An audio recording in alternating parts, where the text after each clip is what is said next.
सिंधिया का इशारा और नब गए 5 अधिकारी और ये कार्रवाई हुई है जन सुनवाई में आए आवेदनों को कचरे में डालने को लेकर। दरअसल शनिवार को सिंधिया शिवपुरी दौरे पर थे। इस दौरान उन्होंने लोगों की समस्या को सुनने के लिए जन सुनवाई लगाई। जन सुनवाई में जो आवेदन लोगों के द्वारा केंद्रीय मंत्री को दिए गए थे, उन्हें कुछ शरारती तत्वों ने कचरे की टोकरी में डाल दिया। इसके बाद जन सुनवाई में आए लोगों ने भी अपना आक्रोश जताया था।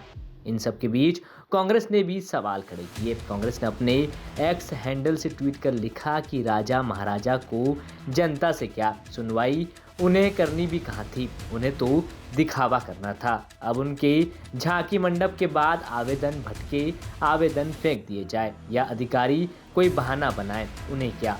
जब आवेदनों को कचरे के डब्बे में डालने की जानकारी सिंधिया को लगी तो सिंधिया के ऑफिस के ट्विटर हैंडल से एक पोस्ट कर लिखा गया कि सिंधिया के जाते ही रद्दी में फेंके गए आवेदन की खबर के संबंध में स्पष्टीकरण। केंद्रीय मंत्री एवं सांसद श्री ज्योतिरादित्य सिंधिया जी की मौजूदगी में पिछोर में आयोजित जनसुनवाई शिविर के दौरान कुछ आवेदनों को लापरवाही के चलते रद्दी में फेंके जाने की सूचना प्राप्त हुई। इस संबंध में श्री सिंधिया जी की ओर से प्रशासन के अधिकारियों को स्पष्ट दिशा निर्देश जारी किए गए थे कि जो आवेदन श्री सिंधिया तक नहीं पहुंच सके, उन आवेदनों को सूचीबद्ध तरीके से सुरक्षित रखा जाए एवं आवेदकों की समस्याओं का त्वरित समाधान किया जाए। साथ ही श्री सिंधिया ने जिला प्रशासन को निर्देश दिए हैं कि उनके अगले दौरे में इन सभी आवेदनों की सटीक जानकारी प्रस्तुत की जाए। इस मामले में लापरवाही बरतने वाले 3 पटवारियों एवं 2 अन्य कर्मचारियों को तत्काल प्रभाव से निलंबित किया गया है। इसके अलावा अन्य स्रोतों से प्राप्त जानकारी के आधार पर ये संकेत मिले हैं कि इस घटना को कुछ असामाजिक तत्वों द्वारा सुनियोजित तरीके से अंजाम दिया गया। इस संबंध में दोषियों के खिलाफ मामला दर्ज करने की प्रक्रिया शुरू की जा रही है। साथ ही इस पूरी घटना के लिए जिम्मेदार अधिकारियों के खिलाफ भी कार्रवाई की जाएगी। प्रशासन को यह स्पष्ट निर्देश दिए गए हैं कि जनसुनवाई में प्राप्त हर आवेदन का समुचित संज्ञान लिया जाए और किसी भी प्रकार की लापरवाही को गंभीरता से लेते हुए संबंधित दोषियों के खिलाफ कड़ी कार्रवाई की जाए। इधर मामले में शिवपुरी एडीएम का कहना है कि जांच के निर्देश दे दिए गए हैं। 5 कर्मचारियों को भी निलंबित कर दिया गया है।